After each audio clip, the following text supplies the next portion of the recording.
Hello everyone, this is Andy, and welcome back to Quick Save. Today we're going to travel a little further back in time, to the wondrous year of 2011, when modern wars were hot, Valve was releasing games, and no one knew who Macintosh was. It was an amazing time. It was also smack dab in the middle of what I like to call the voxel age. The voxel age is a very general loose term that I pretty much made up on the spot. It refers to the ever-growing library of games that rely on a voxel aesthetic. The obvious example is Minecraft. But it includes many other games such as Infiniminer, 3079, some Xbox Minecraft clones, and a personal favorite of mine, Ace of Spades. It was a first-person shooter that you could run on just about any terrible computer. It was a very simplistic game. In its early days, you only had one weapon, but the game has been through many updates over the years, and it remains a genuinely fun experience. Not through dozens of various weapons and classes to choose from, but just in simple gameplay. Well, I guess a lot of the enjoyment I get from it comes from nostalgia. Now to clear things up, this isn't the original Ace of Spades. This is a remake of the original Ace of Spades, because the original isn't available anymore. Ever since the shitty retail adaptation came out, the original Ace of Spades that we all know and love was no more. This version of the game was just fans coming together to keep it intact. Build and Shoot is the default game with no changes made whatsoever.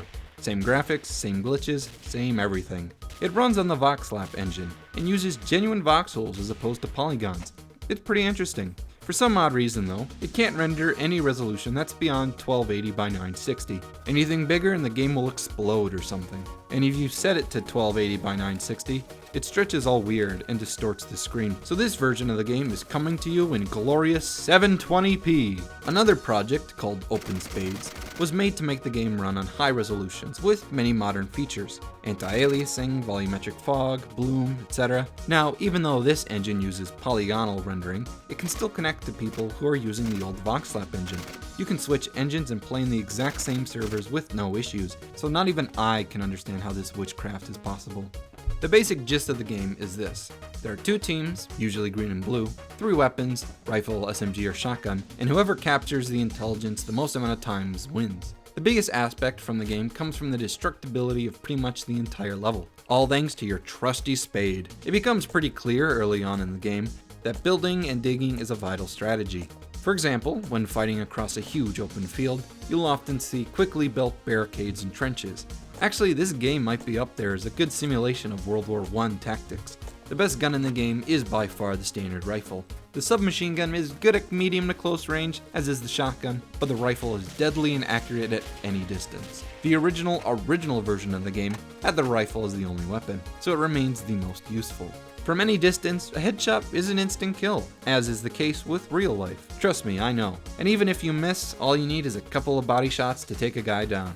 Maps themselves are usually a bargain. The original maps that the game started out with consisted of huge expanses of green rolling hills, with 2 bases on either side. Unfortunately, no one's really playing these maps anymore, so I have to go mostly off of memory. I remember them being a lot of fun, but not as much as the custom maps. Now, these custom maps, they were some fun times. The default maps that were made for the game didn't have much detail, just green terrain and some brown dirt. But they were huge. This game didn't try to be Call of Duty. Okay, maybe this map is a bad example. Instead, this game is all about huge, sprawling maps, and some of the best maps are ones that capitalize on that. I personally love any map with a big city on it. There was a capital city map that I played a long time ago. It had 2 symmetrical cities on either side of a river. Yeah, a lot of people would usually camp on the roofs and snipe all the poor suckers below, but there's a way to take them out.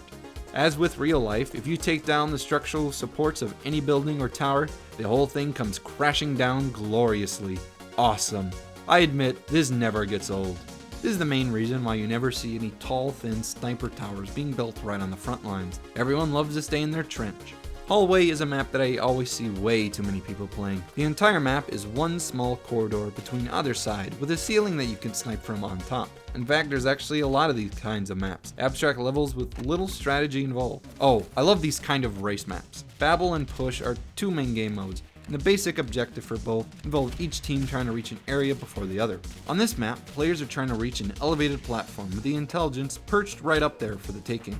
Meanwhile, on this one, Both teams are trying to cross this deadly lava lake by building bridges between islands. Our team was winning because we weren't focused on spawn camping the other team, so we spent more time making it to land. And that's not even all of them. There was a survive against bots map, a free-for-all map, a control territory map. When you're playing on a great map with balanced teams, this game works. The gameplay is really fun and actually quite tense, especially when you get into a sniping match with some guy across the map.